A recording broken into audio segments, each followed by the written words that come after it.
मंगल हो। मेरा नाम है सौरभ और आप सभी लोगों का स्वागत है धम्मवाणी विद सौरभ में। आज हम चर्चा करेंगे जीवन के ऊपर और जीवन की महत्वता के ऊपर। लेकिन शुरू करने से पहले हम एक छोटी सी कहानी लेंगे। एक नदी है और पास के गांव में एक मछुआरा रहता था। तो मछुआरा एक दिन क्या करता है, सूर्योदय से पहले ही नदी के किनारे पहुंच जाता है मछली पकड़ने के लिए। वो जैसे ही नदी के किनारे जाता है तो उसे वहां पर एक थैला दिखाई देता है। उस थैले को देखता है तो उसमें उसे कुछ पत्थर से प्रतीत होते हैं। अंधेरा था तो वो समझ नहीं पाता कि क्या है, लेकिन उसे पत्थर से प्रतीत होते हैं। तो वो सूर्योदय हुआ नहीं था, अंधेरा था, तो वो मछली भी नहीं पकड़ा उसने। वो किनारे बैठ गया नदी के किनारे और थैले से एक एक करके पत्थर उसने निकाल करके नदी में फेंकने ऐसे ही बस शुरू कर दिए। फेंकता गया और आखिरी में जब उसके हाथ में सिर्फ आखिरी पत्थर था तभी सूर्योदय हो गया। तो उस सूरज की रोशनी से वो पत्थर चमकने लगा।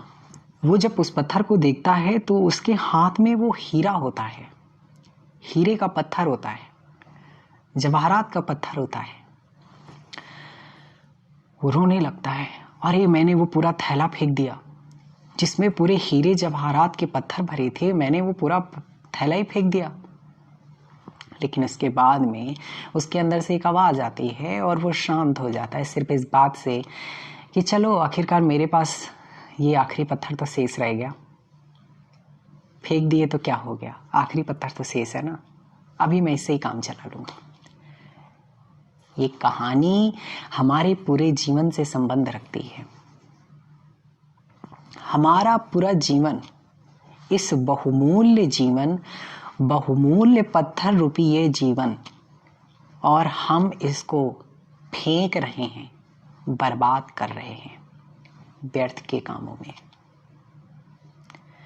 इस जीवन का हम किसी तरह से सदुपयोग नहीं कर पा रहे हैं, इसे बर्बाद कर रहे हैं, पत्थरों की भांति फेंक रहे हैं। ऐसे बहुत से कम लोग हो पाते हैं जिनको अपने जीवन की अहमियत और इस जीवन के बारे में, इस जीवन की महत्वता को समझ पाते हैं। ऐसे बहुत कम लोग हो पाते हैं।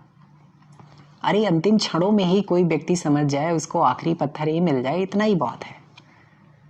कोई व्यर्थ मूर्ख व्यक्ति तो पूरे जीवन पर्यंत जो है अपने पत्थर रूपी जीवन को नदी में फेंकता रहता है और फेंक देता है, और लास्ट वाला, आखिरी वाला भी फेंक देता है, कुछ नहीं हाथ लगता है। जो उसे भौतिक संपदा, जो भी संपदा उसे अर्जित करनी चाहिए थी वो तो वो कर नहीं पाता, और जिस संपदा के वो पीछे भागता है वो उसके काम नहीं आ पाती, और व्यक्ति सिर्फ पछतावे के साथ में अपने इस देह का त्याग कर देता है। एक कहानी मैं सुनाता हूँ आप लोगों को आज, और एक कहानी सुनाता हूँ। ये कहानी है अलेक्जेंडर द ग्रेट की। अलेक्जेंडर जब जीतता हुआ पूरी दुनिया को हमारे भारत पे आता है तो वहाँ पर उसकी भेंट एक संत पुरुष से होती है, एक ऋषि से होती है। जिस रात वो अगले दिन युद्ध करने वाला होता है, उसी एक रात पहले ही उसकी भेंट जो है एक ऋषि से होती है, जो देखने में बहुत ही शांत और बहुत ही कांतिमय लग रहा था। तो वो अलेक्जेंडर सोचता है, मेरे पास इतनी भौतिक संपदा है और मैं इतना विचलित रहता हूँ और इनके पास कुछ नहीं है, फिर भी ये बहुत शांत दिखते हैं, बहुत खुश दिख रहे हैं, बहुत आनंदमय प्रतीत हो रहे हैं, तो जाके मुझे इनसे बात करनी चाहिए। तो अलेक्जेंडर जाता है, उनसे बात करता है, और उसी रात उन ऋषि की बातों से अलेक्जेंडर इतना प्रभावित होता है कि उसका जो युद्ध का ख्याल था भारत में आक्रमण करने का, वो खत्म हो जाता है, और अगले दिन ही वो विचार बदल देता है। लेकिन संयोगवश वो जब जा रहा होता है तो उसको एक बहुत गहरी बीमारी हो जाती है और बीमारी की वजह से वो समझ जाता है कि अब मेरा अंतिम समय आ चुका है, अब मुझे कोई बचा नहीं सकता। तो अपने सैनिकों को आदेश देता है अलेक्जेंडर कि मेरी आखिरी समय की मेरी 3 इच्छाएं हैं, इनको पूरा करो।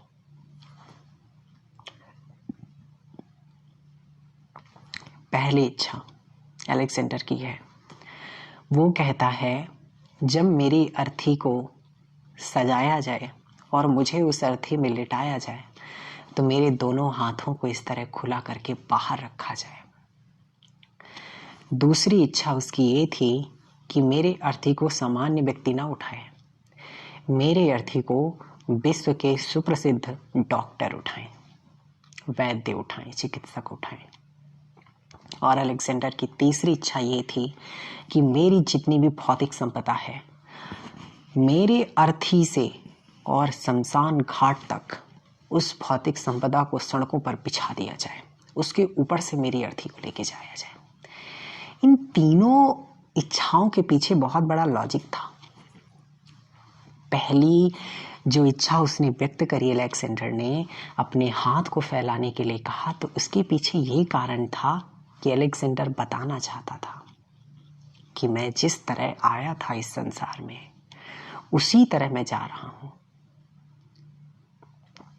मैं जिस तरह आया था उसी तरह जा रहा हूं।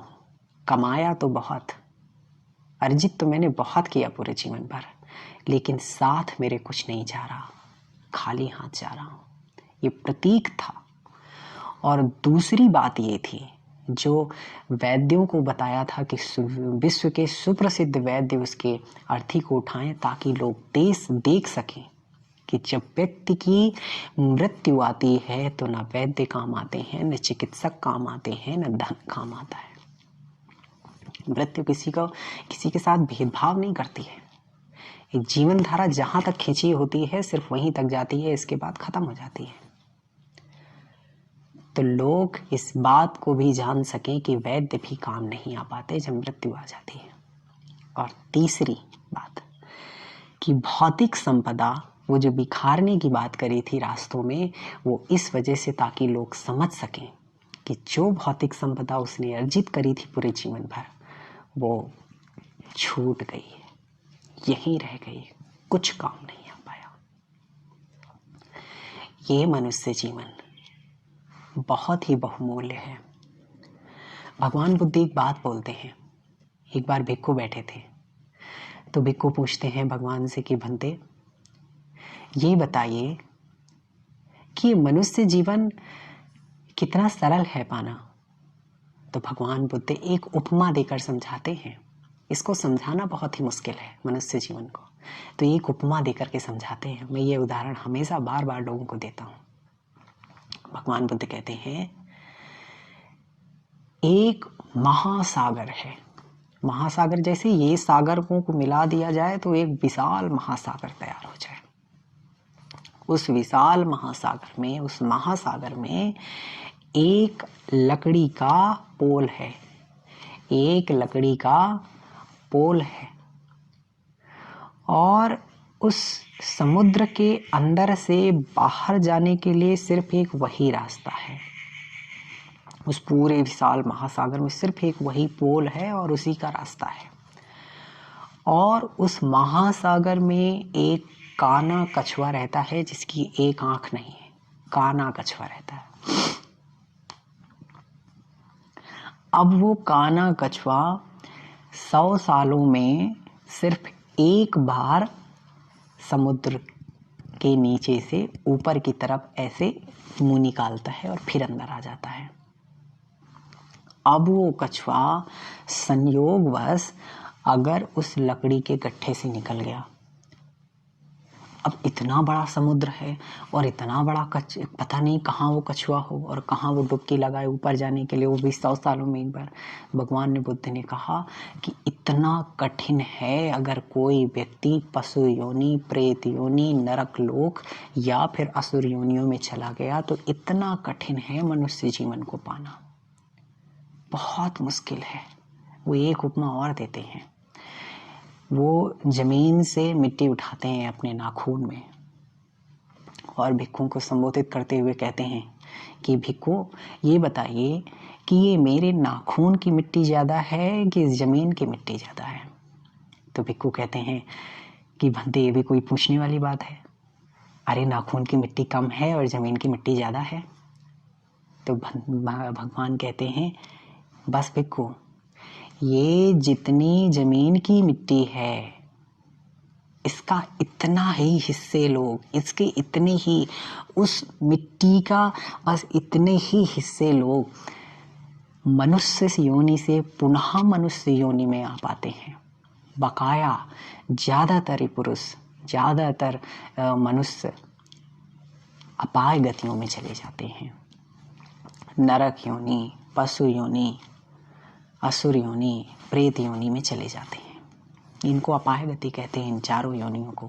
इनमें ज़्यादातर चले जाते हैं। सिर्फ बहुत थोड़े से मनुष्य जो है आ पाते हैं। अब आप कहोगे जनसंख्या तो बढ़ रही है, कैसे मनुष्य?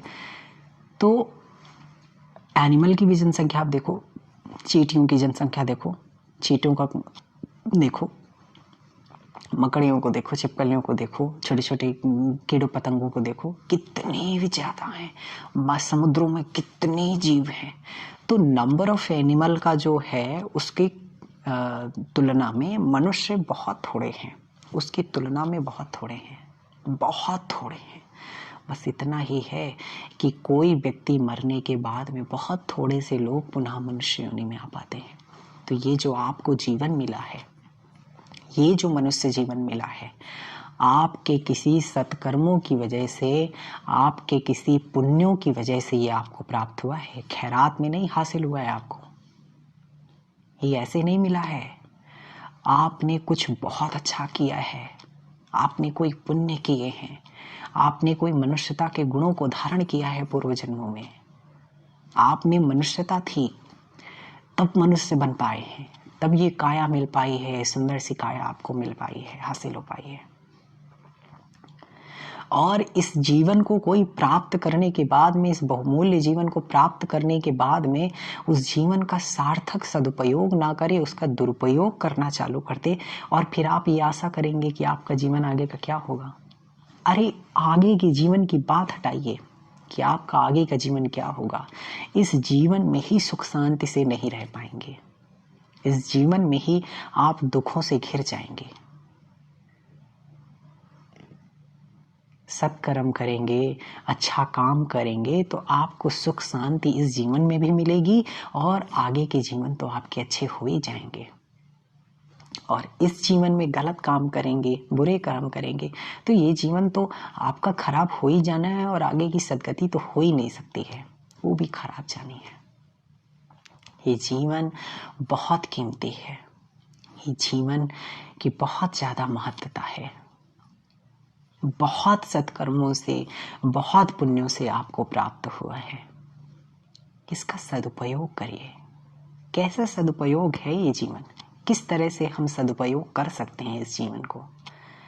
इस जीवन को धर्म श्रवण में, धर्म मनन में और धर्म के पालन में अपना पूरा जीवन धर्मवान होकर बिताइए, धर्म से युक्त होकर बिताइए।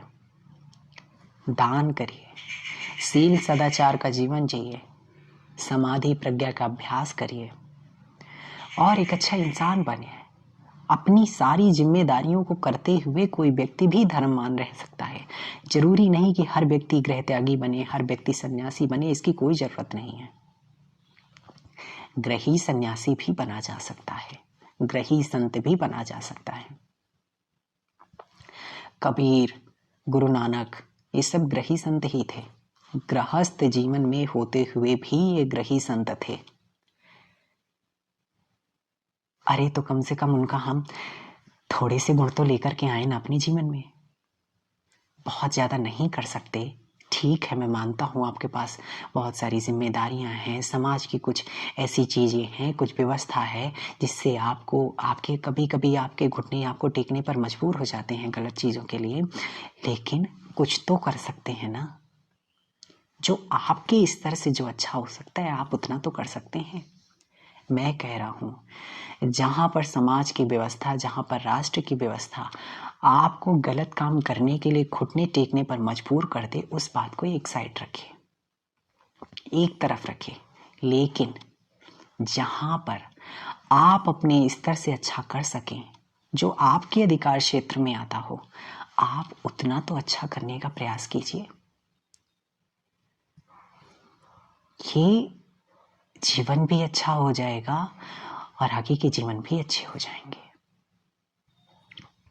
ये बात बहुत आसान सी है, लेकिन उतनी ही कठिन भी है। ये जो जीवन है, इस जीवन को धर्म युक्त बना करके, धर्म श्रवण करके, धर्म का पालन करके, धर्म युक्त जीवन जी करके इस जीवन को भी सार्थक किया जा सकता है और आगे के जीवनों को भी सार्थक किया जा सकता है। और गलत काम करके इस जीवन को तो बेकार कर ही लिया जाएगा, दुख युक्त बना ही लिया जाएगा और आगे के जीवनों में भी दुख ही दुख है। आपको प्रकृति ने इस मनुष्य जीवन को देकर एक प्रमोशन किया है आपके लिए। उस नीचे की योनियों से आपको एक प्रमोशन मिला है इस मनुष्य योनि में आकर के। तो कम से कम प्रमोशन में आप उसी पद में तो रहें, ना आगे बढ़ पाए तो डिमोशन तो नहीं करिए ना अपना। ये जीवन बहुत कीमती है और बहुत थोड़ा है। अच्छे कामों के लिए कल पर मत छोड़िए। जो आज समय है, हर दिन हर व्यक्ति के साथ, हर लोगों के साथ अच्छा करना शुरू करिए। छोटी छोटी चीजों से, जिससे आप किसी को भी सुख पहुंचा सकें। बहुत सारे लोग पूछते हैं क्या होता है पाप और क्या होता है पुण्य। सिर्फ बहुत आसान सी परिभाषा है। जो किसी के मन को कोई काम पुनीत करे, किसी के मन को कोई काम प्रसन्न करे, हमारे ऐसे काम जिससे किसी का मन प्रसन्न हो जाए, तो वो पुण्य। हमारे ऐसे कामों से जिसका मन किसी का दुख हो जाए, दुखी हो जाए जिसका मन, तो वो पाप। तो ऐसे कामों को करने का प्रयास कीजिए जिससे लोगों का भला समाया हो। छोटे छोटे कामों को अपने जीवन में शामिल करिए और करना शुरू कर दीजिए। ये पूरा जीवन आपका स्वर्ग बन जाएगा। ये जीवन ही नहीं, पारलौकिक जीवन भी सुधर जाएगा। ये जीवन बहुत कीमती है, इसे जाया मत होने दीजिए। बहुत थोड़ी सी जिंदगी है, इसको सफल बनाइए। मंगल हो, कल्याण।